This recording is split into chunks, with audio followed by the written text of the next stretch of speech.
Assalamualaikum warahmatullahi wabarakatuh. Hamdan wa syukran lillah, wassalatu wassalamu ala rasulillah wa ala alihi wa mawala, amma ba'du. Anak-anakku sekalian, kelas 12 IPA dan IPS yang saya cintai dan saya banggakan, pada pertemuan pertama kali ini lewat daring, yaitu pembelajaran lewat HP atau daerah jaringan. Yang perlu kita bahas adalah, untuk pertemuan kali ini adalah tentang nilai-nilai mulia dari Asmaul Husna, yang akan kita bahas nantinya. 1. Pengertian Asmaul Husna. 2. Macam-macam Asmaul Husna. Yang terakhir adalah cara meneladani dari Asmaul Husna. Anak-anak sekalian, bahwa Allah itu memiliki nama-nama yang baik. Sebagai Rabbul Alamin, Allah itu memiliki nama-nama yang baik. Beda dengan setan, jin, Fir'aun, terus Dracula, itu beda lagi. Kalau mereka itu memiliki nama, tapi nama-nama yang tidak baik. Bahkan Allah itu berfirman, inna lillahi tis'atau wa tis'ina isman man ahsaha dakhalal jannah. Barang siapa ya, bahwa Allah itu memiliki 99 nama. Barang siapa yang membacanya setiap hari, menghafalkannya, menjaganya, niscaya Allah akan memasukkan dia ke dalam surga. Nama-nama Allah yang baik. Macam-macam nama-nama Allah yang baik tadi jumlahnya ada 99. Seperti yang saya katakan tadi, ada 99. Nanti yang kita bahas adalah cukup 7 saja, sesuai materi kita. 7. Apa saja itu? Yang pertama adalah Al-Ghaffar, Allah Maha mengampuni. Yang kedua Ar-Razzaq, Allah Maha memberi rezeki. Al-Hasib, Allah Maha menghitung. Yang keempat Al-Khaliq, Allah Maha menciptakan. Yang kelima Al-Hadi, Allah Maha menunjukkan. Yang keenam Al-Hasib, Allah Maha menghitung. Yang ketujuh adalah Al-Hakim, Allah Maha bijaksana. Tuh, 7 itu harus kalian pahami secara seksama. Meskipun ini lewat daring, tapi ayo semuanya harus aktif, tidak lantas enak-enakan di rumah dan lain sebagainya. Anak-anakku kelas 12 IPS maupun IPA yang saya cintai, dari 7 ini nanti Pak Imron akan membahas 1 saja sebagai langkah awal. 1 ini harus kalian pahami betul. Yang pertama, cara meneladani Asmaul Husna. Itu yang paling esensi atau paling mendasar, cara meneladani. Kalau hanya artinya mungkin anak TK juga pada tahu. Mohon maaf saja, anak TK sudah pada tahu arti, cuma arti harfiah itu paling mudah. Tapi kalau sudah cara meneladani itu paling sulit. Seperti kita punya Nabi Muhammad, tahu Nabi Muhammad yang terbaik dan lain sebagainya, tahu artinya aja, beliau sosok yang terbaik, tapi cara meneladaninya itu paling sulit.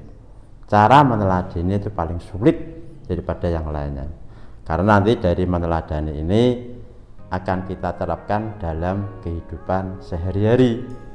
Bukan hanya tahu tok, oh itu Allah, oh itu Nabi Muhammad, harus kita sanjung dan kita suri tauladani. Tapi yang paling sulit cara meneladani. Kalau Al-Quran, kalau dalam hadis kan Nabi Muhammad yang Laqad kana lakum fi Rasulillahi uswatun hasanatun. Jadi dalam diri Rasulullah itu terdapat suri tauladan yang baik. Tapi dalam dalam diri Allah Subhanahu wa Ta'ala itu ada Asmaul Husna, kita pun dituntut untuk cara meneladani. Yang pertama, cara meneladaninya adalah dengan cara memaafkan kesalahan orang lain. Mungkin dalam kehidupan sehari-hari kita sering berbuat cekcok atau tidak akur, atau mungkin pernah disakiti orang lain, atau bahkan kita menyakiti orang lain. Nah, kita dituntut untuk memberikan maaf kepada mereka yang sudah meminta maaf kepada kita. Allah saja itu memberikan pengampunan, kok kita tidak? Kok kita tidak memberi maaf kepada orang lain? Itu adalah sebuah kesalahan besar. Makanya besok itu orang yang tidak mau memaafkan kesalahan orang lain juga ada hisabnya. Kenapa?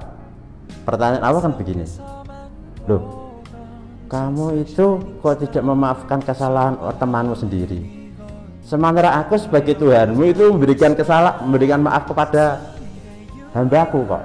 Masa Tuhan dengan manusia, Allah dengan hambanya sebagai makhluk kok berbeda? Nah, makanya kita harus meneladani.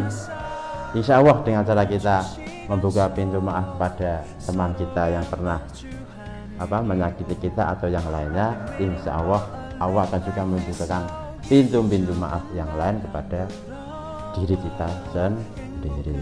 Itu yang pertama, cara meneladani dari sifat dari Asmaul Husna Al-Ghaffar. Paham atau belum ini? Belum paham?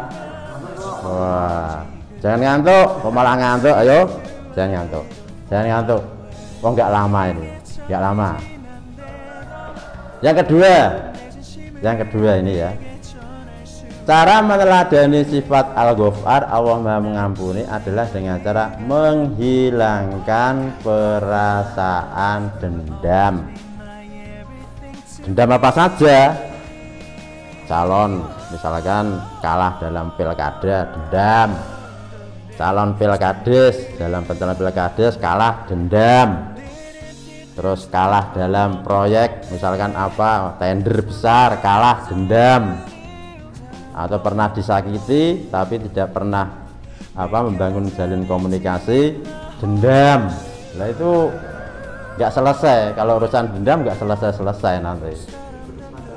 Bahkan diputus pacar juga dendam. Caranya apa? Misalkan ya, cinta ditolak, dukun beranak. Oh, enggak dukun beranak, bukan dukun beranak. Cinta ditolak, dukun bertindak. Nah itu enggak bagus itu. Cinta ditolak. Kenapa kok ditolak? Nah, itu harus jadi pertanyaan. Nah itu dendam, perasaan dendam. Bahkan orang yang punya rasa dendam nanti akan banyak menyimpan berbagai macam penyakit. Yang ketiga adalah dengan cara mengingat kebaikan dan melakukan dan melupakan keburukan orang lain. Ayo, kalau kita ada suatu masalah, ayo yang lain yang kita ingat itu kebaikannya saja, jangan keburukan. Kalau kita kan hidup mau ke depan, jangan ke belakang. Ke depan, ayo ke depannya yang bagus dengan cara interaksi yang baik, husnudzon dan lain sebagainya, jangan suudzon atau bagaimana yang lainnya.